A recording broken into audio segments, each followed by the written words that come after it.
Materi kita sekarang adalah potret karakter budaya manusia Indonesia. Jadi kalau kita lihat bagaimana karakter budaya manusia Indonesia ini sangat berbeda dengan karakter budaya kita, termasuk milih karakteristik ketimuran. Jadi beda dengan kebarat-baratan, westernisasi, berbeda. Oleh karena itu, saudara-saudara sekalian, bagaimana karakter kita itu sesuai dengan adat ketimuran. Nah, kalau kaitan budaya Melayu, bagaimana dengan adat karakter budaya Melayu? Ada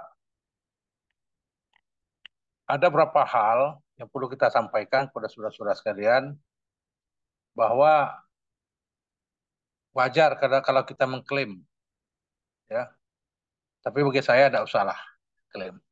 Apa klaim itu?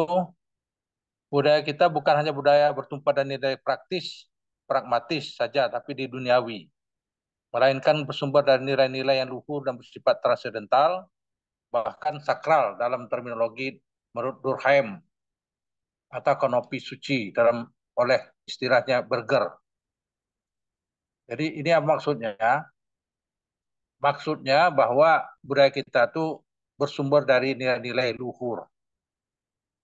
Jadi kalau kita kan nilai-nilai agama itu sakral dari Tuhan, tapi ini bersifat transendental katanya. Nilai luhur yang bersifat transendental, bersifat transendental, bahwa kan sakral, kaitan dengan ketuhanan. Jadi Durkheim ini sudah mengkaitkan nilai-nilai luhur itu dari nilai-nilai ketuhanan. Jadi kalau kita lihat pula dengan budaya kita, dengan adat ketimuran, ya sejalan dengan dengan spiritual, dengan nilai luhur yang sumber dari apa ketauhidan, dan itu bersifat sakral, ya sakral. Jadi kalau sakral itu artinya ya dikultuskan, dikultuskan. Kita juga atau disakralkan, dikeramatkan. Ya. Jadi kan budaya luhur kita tuh mestinya kita keramatkan. Artinya apa? Artinya menjadi suri tauladan bagi kita. Tauladan bagi kita. Oleh karena itu karakter budaya nasional kita adalah digambarkan dalam bentuk triangle relationship. Ya, triangle relationship. Artinya apa? Karakter budaya Indonesia itu masih bersifat tradisional atau budaya berketuhanan. Ya, triangle itu ada tiga budaya kita. Pertama Tuhan, yang kedua manusia, yang tiga alam. Jadi tiga dimensi tidak bisa dipisah-pisahkan, Tuhan, manusia, dan alam. Tuhan menciptakan manusia, Tuhan menciptakan alam. Jadi ini disebut dengan kaki segitiga ya. Dalam filosofi kaki segitiga, ada Tuhan, ada manusia, ada alam. Nah, masing-masing ini memiliki tupoksi yang berbeda. Tuhan dalam menciptakan manusia dan alam. Nah, kalau ini sudah ciptakan Tuhan, berarti Tuhan itu lebih dari segala-galanya. Ya, Tuhan tempatkan dalam posisi puncak sebagai nilai norma dan moralitas tertinggi, sedangkan manusia dan alam masing-masing berada di posisi kaki segitiganya. Jadi kalau kita ambil segitiga begini itu, segitiga itu Tuhan itu puncaknya itu. Nah, kakinya itu adalah manusia dan alam. Apa maknanya di sini? Maknanya di sini adalah manusia harus menjaga alam. Kenapa? Karena Tuhan sudah menciptakan manusia dan alam. Ya, alam terbentang jadi guru. Berarti alam itu sudah duluan baru manusia. Ya, Tuhan ciptakan alam semesta ini, kemudian baru manusia. Ya, artinya apa? Artinya alam itu duluan, ya. Kemudian baru manusia. Itu Allah itu berkehendak, itu Tuhan berkehendak ya. Kalau hanya manusia dulu diciptakan, di mana posisi manusia itu? Oleh karena itu manusia dan alam, alam ciptakan Allah dulu, Tuhan dulu, baru manusia. Dan ini mengindikasikan ya bahwa budaya masyarakat Indonesia tidak hanya berorientasi pada kekinian saja atau this world, melainkan juga mendrive kehidupan untuk selamat dunia dan akhirat. Nah, itu juga dikaitkan dengan apa? Dikaitkan dengan manusia yang juga tidak lepas daripada hablunallah dan hablun nas, ya. Dan juga berorientasi pada kekinian. Ini juga salah satu apa namanya salah satu eh, dimensi yang harus dimiliki oleh manusia, ya. Dimensi kekinian, berorientasi pada kekinian.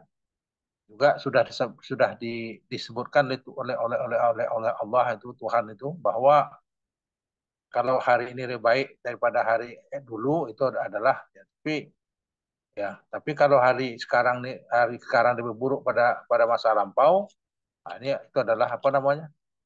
Adalah apa nama tuh? Ya, ada kan ada ada ada Tuhan berfirman itu tuh. Ya. Jadi hari ini harus bagus, lebih baik daripada hari yang akan datang. Hari akan datang lebih baik pada hari kini. Nah, hari kini lebih baik dibandingkan dengan hari kemarin. Ya, ini juga sudah apa dimensi-dimensi ketuhanan juga sudah tanamkan ini ya, dimensi-dimensi apa filosofis ini ya. Jadi hari-hari kini itu lebih baik hari-hari dari kemarin dan hari-hari esok itu lebih baik pada hari kini. Ya. Oleh karena itu, sudah-sudah sekalian, masyarakat Indonesia itu menempatkan nilai-nilai agama dan kepercayaan sebagai referensi utama. Ya, jadi agama dan kepercayaan atau kepercayaan itu sebagai referensi utama, sekaligus sebagai mind controller atau kepengawas utama atas mindset-mindset terhadap tingkah laku dan perilaku dan orientasi hidupnya manusia dalam masyarakat. Jadi masyarakat memiliki sikap dan perilaku ini dikontrol ya sekaligus berdasarkan nilai-nilai agama, moral. Ini menunjuk kepada kita bahwa Tuhan itu menciptakan akal dan pikiran, ya.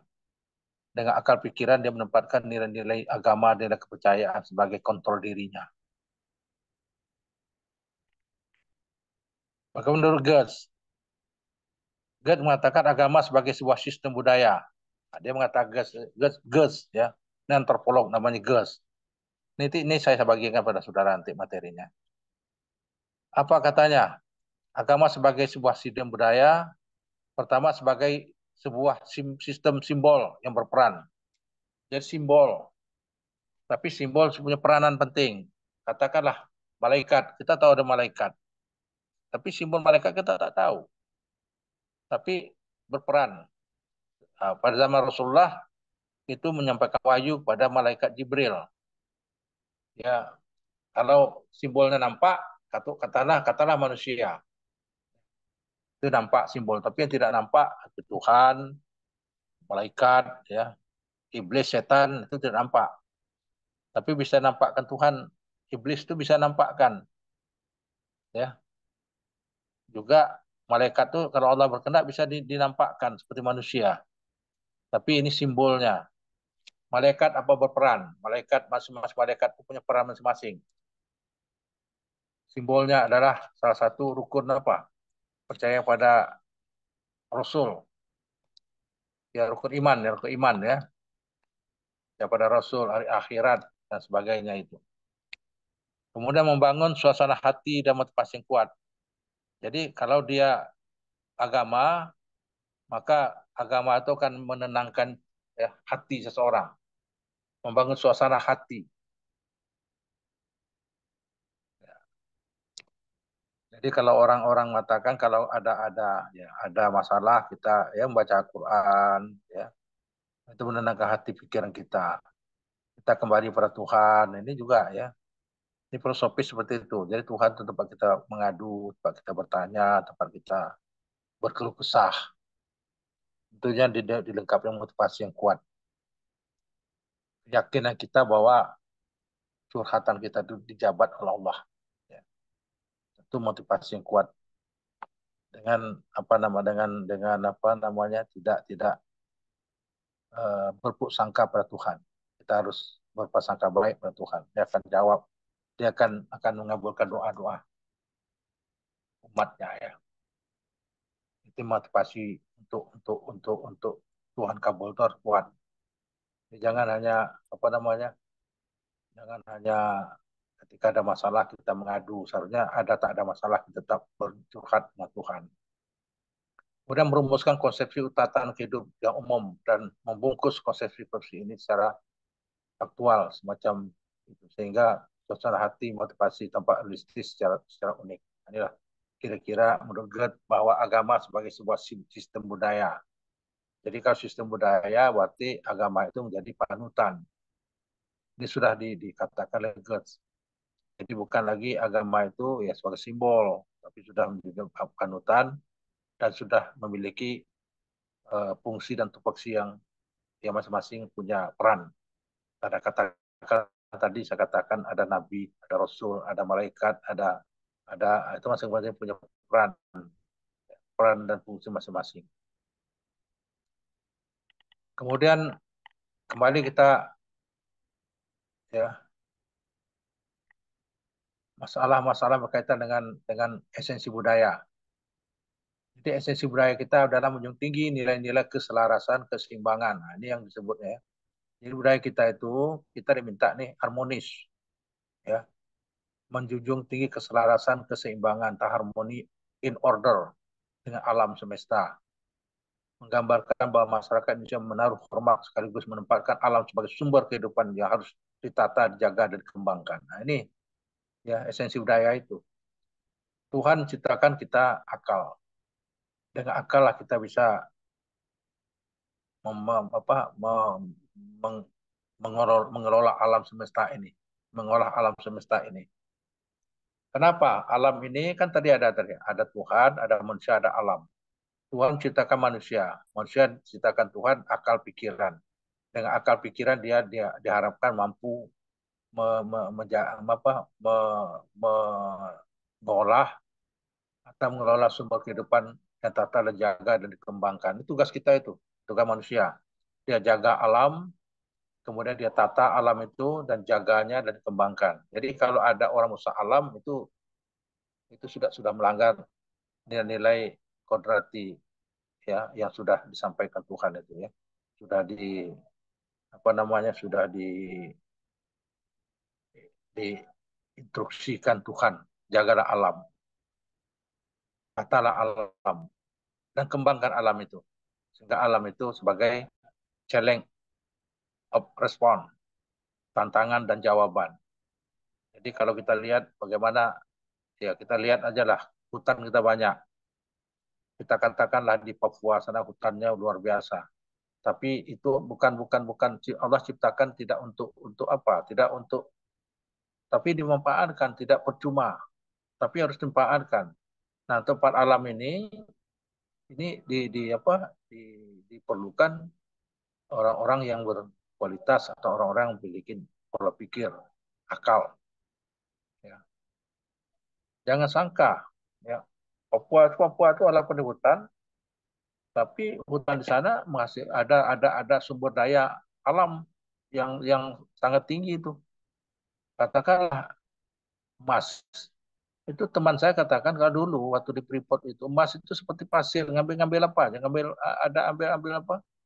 Itu orang-orang dulu tuh kalau dia mau ke Jakarta dia ambil satu genggam bawa kantong. Masuk kantong. Itu aja. Nah, kemudian sampai Jakarta jual di mana jual tak tahu lah ya. Jualnya begitulah kekayaan Papua itu. Katanya kata teman saya itu. Jadi sumber daya manusia, Tuhan ciptakan alam semesta ini untuk digunakan, untuk dijaga. Kenapa? Tuhan tidak sia-sia. Tuhan ciptakan alam semesta ini tidak sia-sia, bukan percuma, tapi ini harus di menjadi tantangan kita. Nah, untuk menjawabnya apa? Menjawabnya ya, sebenarnya manusia yang atau sumber daya manusia yang SDM yang berkualitas lah, gitu ya. Jadi itulah makanya pemerintah melakukan program-program terobosan, memberikan kesempatan anak-anak putra Indonesia ini untuk mengucap pendidikan tinggi, ya, menguasai teknologi, ya, sekolah ke luar negeri sebagainya. Itu lain adalah bagaimana alam ini bisa dijawab. Itu tantangan itu. Ya, tidak mustahil di negeri kita, kata Riau sendiri. Itu banyak juga sumber daya alam yang bisa kita jaga dan kita kembangkan. Nanti kita tertinggal dari bangsa lain. Nah, ini juga salah satu faktor yang diperlukan oleh manusia dengan akal pikiran. Jadi melalui pendidikan. Itulah pentingnya pendidikan. Pendidikan juga tidak lepas pada filosofis manusia. Kemudian manusia sekiranya sadar bahwa alam berikut kekayaan yang ada di dalamnya itu memang sengaja dipersembahkan Tuhan untuk manusia. Tuhan itu sudah menciptakan alam ini untuk manusia ini. Tapi alangkah kecewanya kita. Alam itu dilemparkan untuk segelintir orang. Ya, untuk kekayaan segelintir orang. Kita sayangkan itu. Ini untuk manusia. Ya, eksistensi manusia tidak lepas pada alam. Ya, kita tidak menafikan itu ya.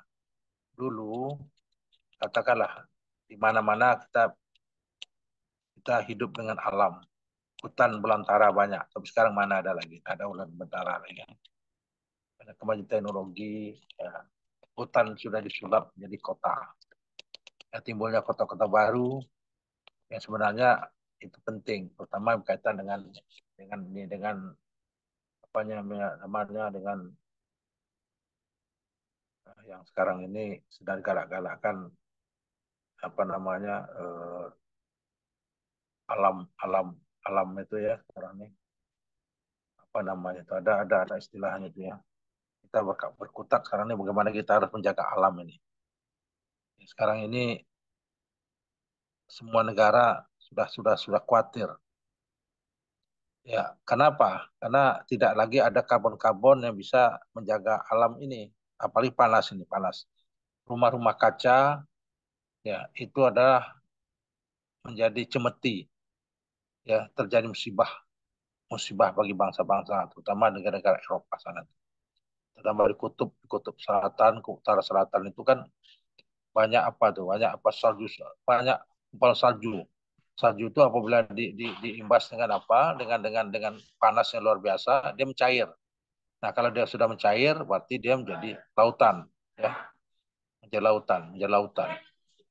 Ini ini dampaknya luas, sehingga tidak betul kemungkinan ada beberapa kota besar di Eropa sana menjadi tenggelam, ya tenggelam. Kenapa? Karena es itu mencair, sehingga banyak negara tenggelam. Kenapa? Karena apa namanya hutan tidak ada lagi, rumah-rumah kaca sudah bergelimpangan atau sudah banyak. Bukannya negara-negara lain itu juga rumah-rumah kaca, bangunan berdari kaca, itu juga tidak memberikan dampak ya, dampak terhadap mencairnya salju-salju es itu yang menggunung itu ya. Ini yang menjadi kekhawatiran negara-negara barat itu, sehingga uh, iklim itu menjadi utama mereka.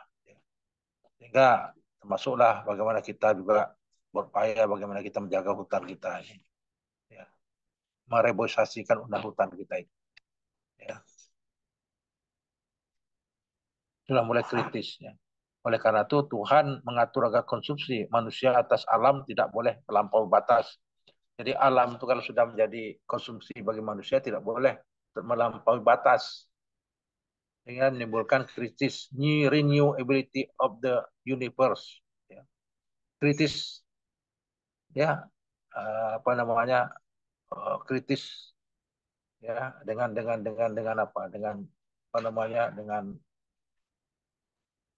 kritis, ya, kritis the renewability of the universe. Ini secara umum. Jadi kritis-kritis pembaruan, ya, pembaruan ini secara umum.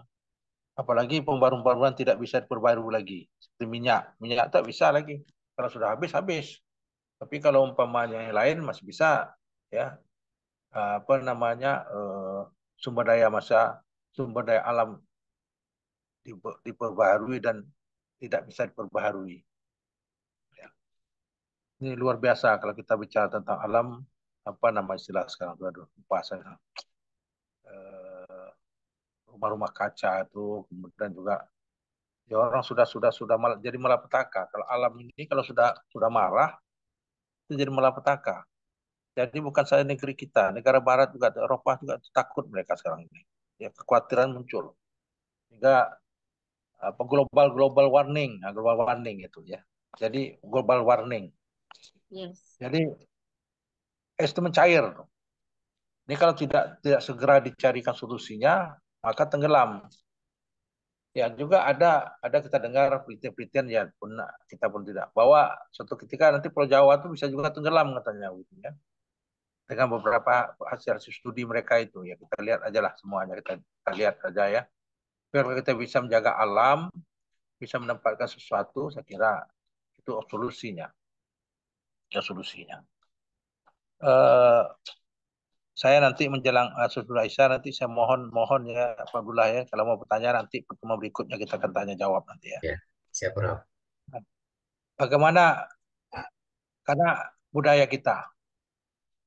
Jadi mengenang budaya adiluhung masa lalu, sembari mencermati apa yang sekarang terjadi. Kadang-kadang dapat membuatkan kita pesimis karena tidak merasa bahwa bangsa ini sudah menjadi kehilangan jati diri dan martabatnya.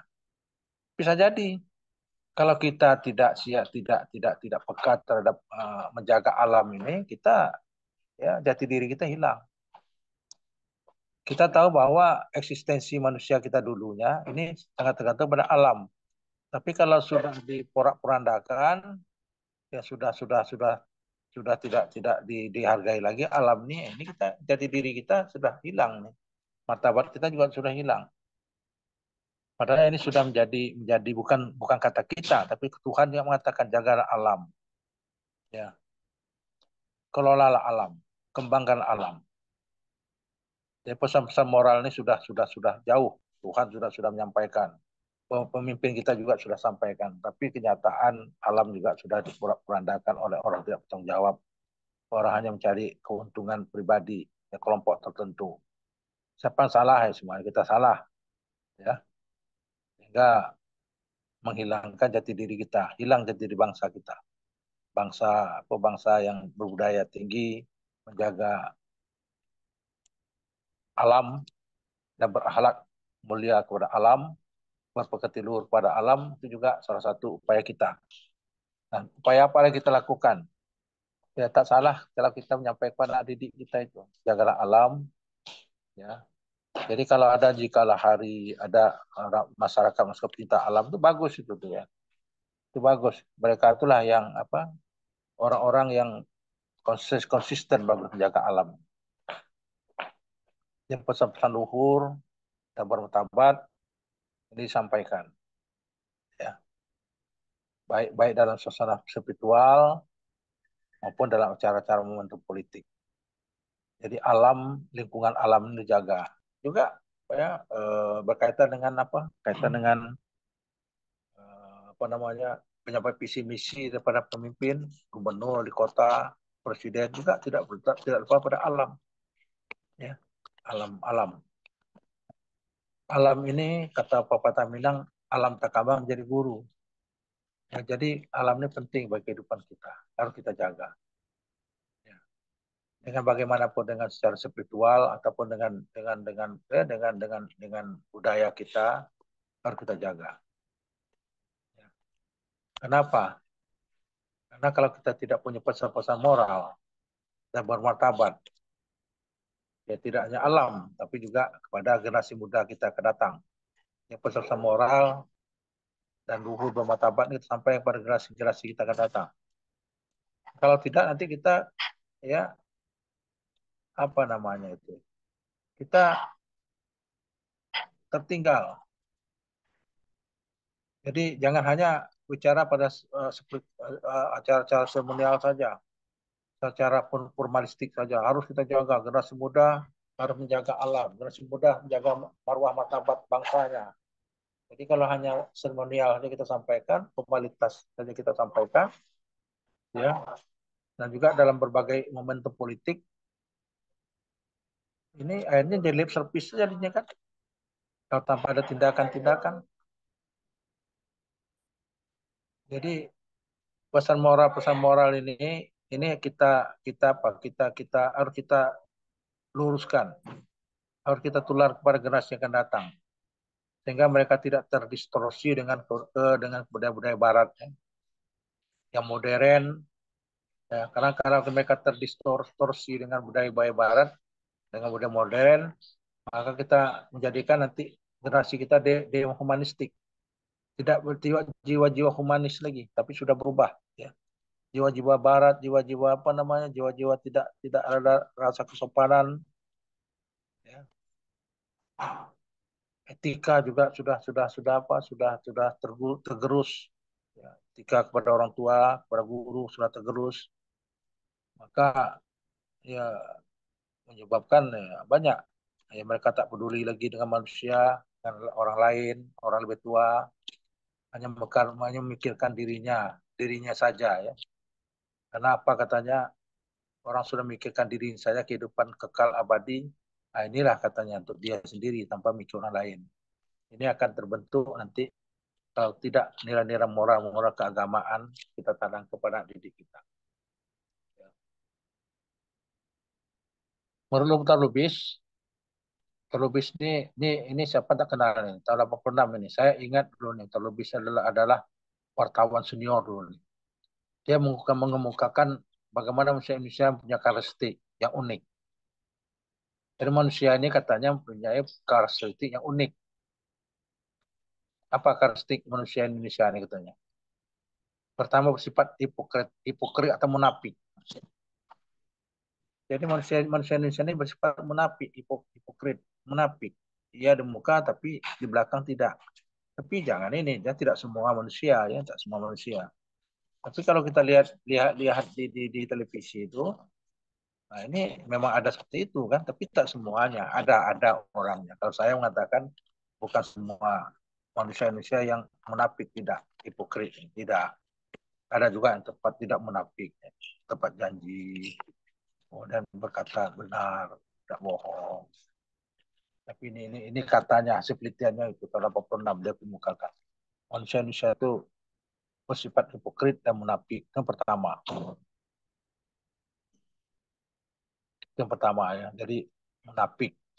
Tanda orang munafik agama apa? Berkata bohong, berjanji, ingkar, apa lagi?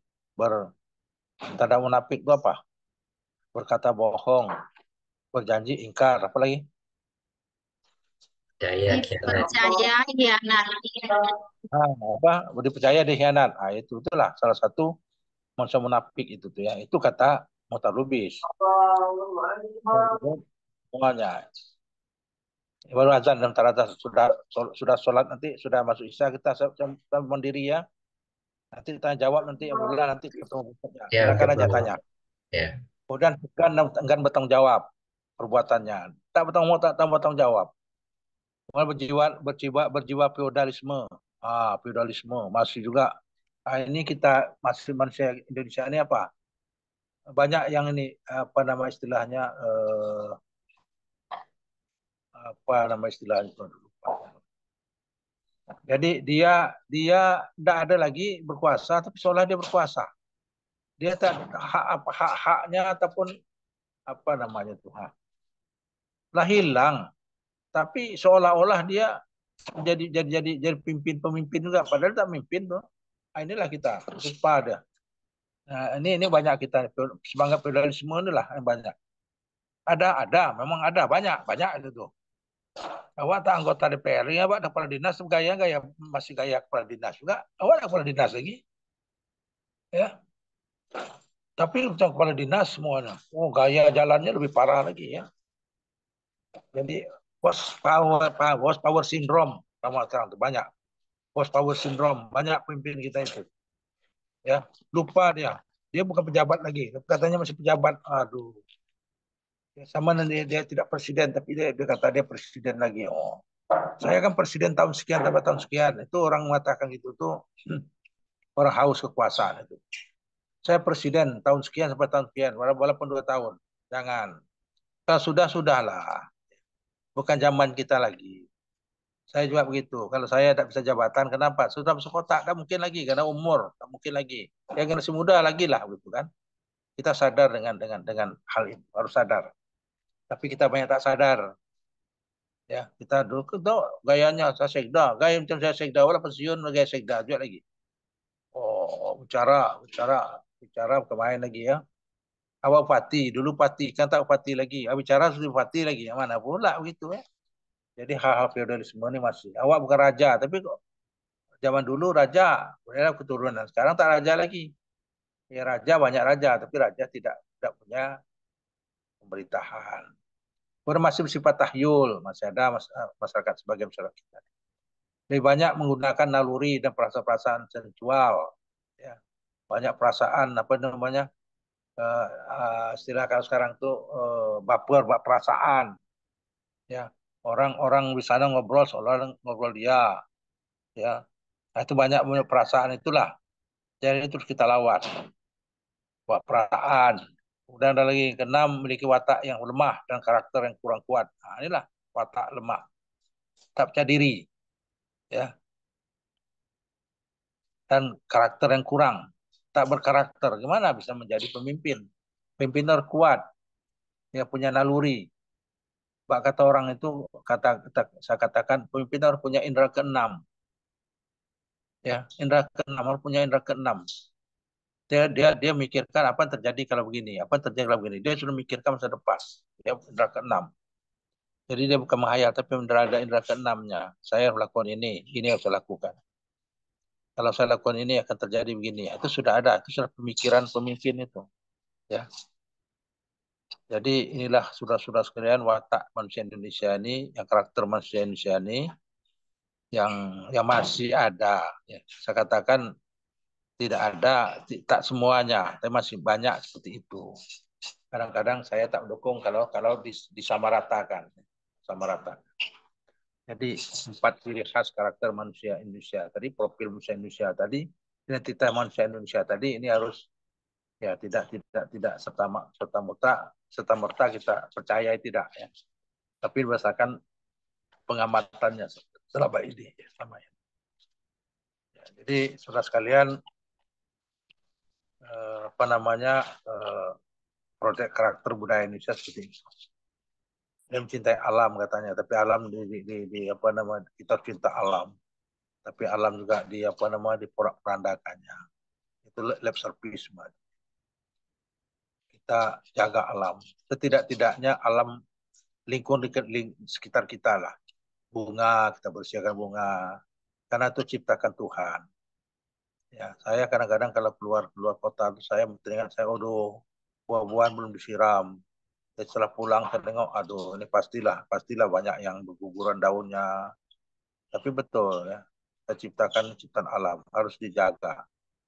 Harus tiap waktunya. Sama binatang, kucing, umpamanya. Ini ciptaan Tuhan. Kucing, apalagi yang peliharaan kita ayam, ini kita beri makan. Ya.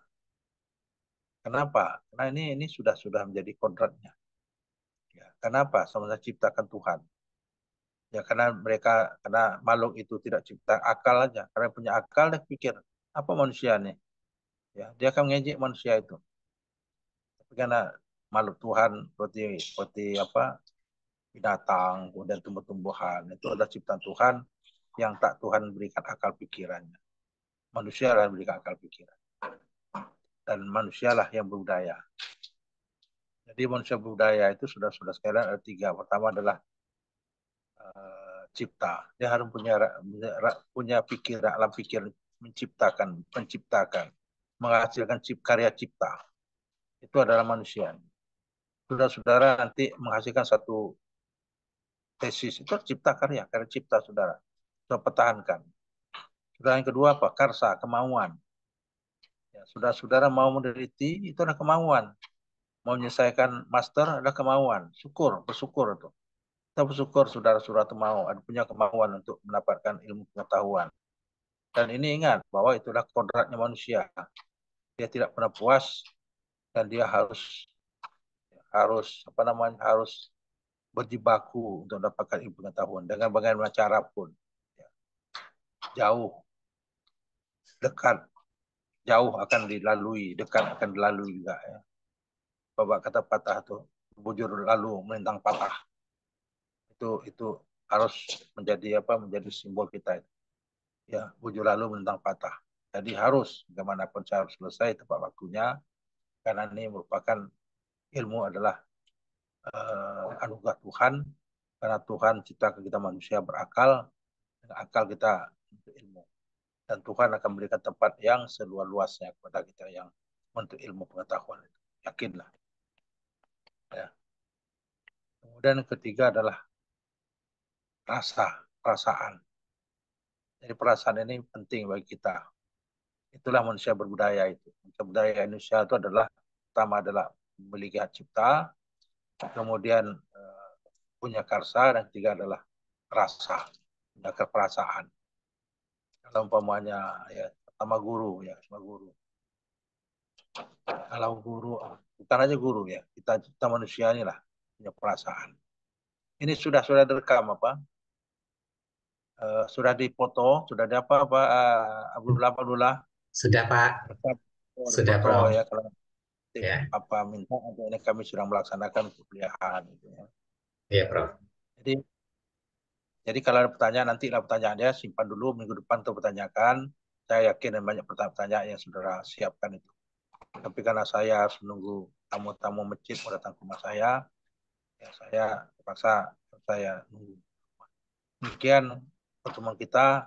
Sekali saya mohon maaf, seharusnya jam 9 pagi tadi. Karena satu kali lagi kita masuk, sudah berikutnya baru kita masuk jam 9 besok ya. Tapi ini adalah pertemuan keberapa nih, Pak Abdullah? 4 Prof. Yang keempat. Keempat. Ya. Pertemuan keempat ya. Pertemuan keempat atau kelima? Pertemuan keempat ya. Ya, pertemuan keempat. Keempat baru ya, keempat oke lah. Nah buatnya keempat ini buat kelima sini. Oke lah. Jadi potret karakter budaya manusia Indonesia ini. Ini materi kita keempat, teman keempat ya. Nanti ganti aja ya, ini sini 5 tadi. Jadi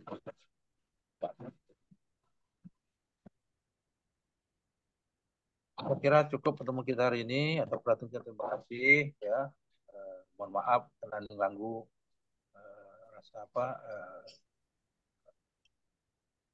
waktu saudara. Saya juga tadi sudah pasar, saya sudah coba tadi, tapi usaha saya tidak mencukupi, sehingga saya terpaksa pulang dulu ya. Kemudian ya bisa kita bertemu lagi. Kali ini ya Pak Abdullah dengan kawan ya. Ini materinya saya kirim ke Pak Abdullah ya. Ya, siap Prof. Kirimkan diskusikan, baca-baca lah ya. Tidak kita baca. Ya, Prof.